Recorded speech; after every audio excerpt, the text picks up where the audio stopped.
2 সপ্তাহ সময়সীমার ঘোষণা দেওয়ার পরও হঠাৎ করে ইরানের বিরুদ্ধে সামরিক অভিযান চালিয়েছে যুক্তরাষ্ট্র। রাতে দেশটির সামরিক বাহিনী ইরানের 3টি প্রধান পারমাণবিক স্থাপনায় হামলা চালিয়েছে বলে নিশ্চিত করেছেন মার্কিন প্রেসিডেন্ট ডোনাল্ড ট্রাম্প।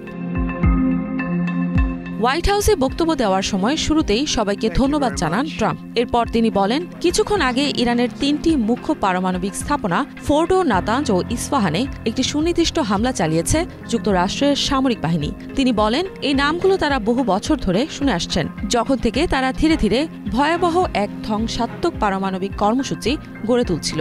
এই হামলার উদ্দেশ্য ছিল ইরানের পারমাণবিক সমৃদ্ধকরণ সক্ষমতা ধ্বংস করা এবং বিশ্বের শীর্ষ সন্ত্রাসবাদ সমর্থক রাষ্ট্র থেকে আসা পারমাণবিক হুমকির পথ বন্ধ করে দেওয়া।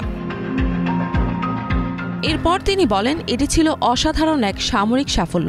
ইরানের প্রধান পারমাণবিক সমৃদ্ধকরণ কেন্দ্রগুলো সম্পূর্ণভাবে ধ্বংস করা হয়েছে। মধ্যপ্রাচ্যের আত্মগর্বিত ইরান এখন শান্তি স্থাপন করতে বাধ্য। যদি তারা তা না করে, ভবিষ্যতের হামলাগুলো আরও ভয়াবহ হবে। ট্রাম্প আরও বলেন, গত 40 বছর ধরে ইরান বলে আসছে, আমেরিকার মৃত্যু হোক, ইসরায়েলের মৃত্যু হোক।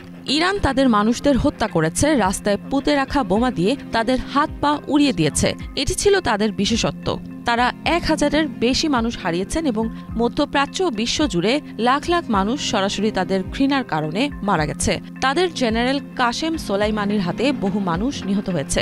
ফলে তিনি অনেক আগেই সিদ্ধান্ত নিয়েছিলেন যে তিনি এটি আর চলতে দেবেন না, এটি আর চলবে না। এরপর তিনি বলেন, তিনি প্রধানমন্ত্রী বিবি নেতানিয়াহুকে ধন্যবাদ ও অভিনন্দন জানাতে চান। ট্রাম্প আরও বলেন, আমেরিকা ও ইসরায়েল একটি জোট হয়ে কাজ করেছে, সম্ভবত এমন একটি জোট যা আগে কখনো দেখা যায়নি। তারা ইসরায়েলের প্রতি ইরানের ভয়াবহ হুমকিকে মুছে ফেলার পথে অনেকটাই এগিয়ে গেছেন। এরপর তিনি বলেন, তিনি ইসরায়েলি সামরিক বাহিনীকে তাদের অসাধারণ কাজের জন্য ধন্যবাদ জানাতে চান। এরপর ট্রাম্প বলেন, তিনি বিশেষভাবে ধন্যবাদ জানাতে চান সেই মহান আমেরিকান দেশপ্রেমিকদের যারা রাতে হামলা চালিয়ে সফলভাবে সেগুলো ধ্বংস করেছেন এবং পুরো যুক্তরাষ্ট্রের সামরিক বাহিনীকে এমন এক অভিযানে নেতৃত্ব দেওয়ার জন্য যা বহু দশক ধরে পৃথিবী দেখেনি। তিনি আশা প্রকাশ করেন, ভবিষ্যতে তাদের আর কখনো এমন কাজ করতে হবে না এবং সেটাই তার ইচ্ছা।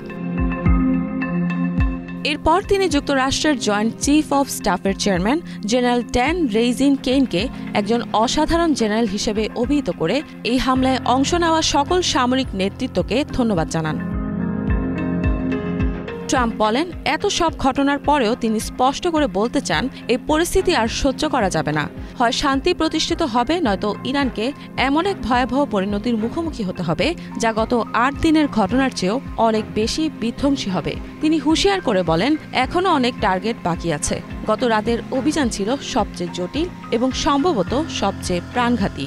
তবে যদি দ্রুত শান্তি না আসে, তাহলে তারা বাকি লক্ষ্যবস্তুতে দ্রুত, নিখুঁত এবং দক্ষভাবে আঘাত হানবেন। এমন অনেক টার্গেট রয়েছে যেগুলো মাত্র কয়েক মিনিটেই ধ্বংস করে ফেলা সম্ভব। ট্রাম্প এরপর মার্কিন সেনাবাহিনীর প্রশংসা করে বলেন, বিশ্বে আর কোনো সামরিক বাহিনী এমন অসাধারণ কাজ করতে পারত না যেটা তারা সেই রাতে করেছে।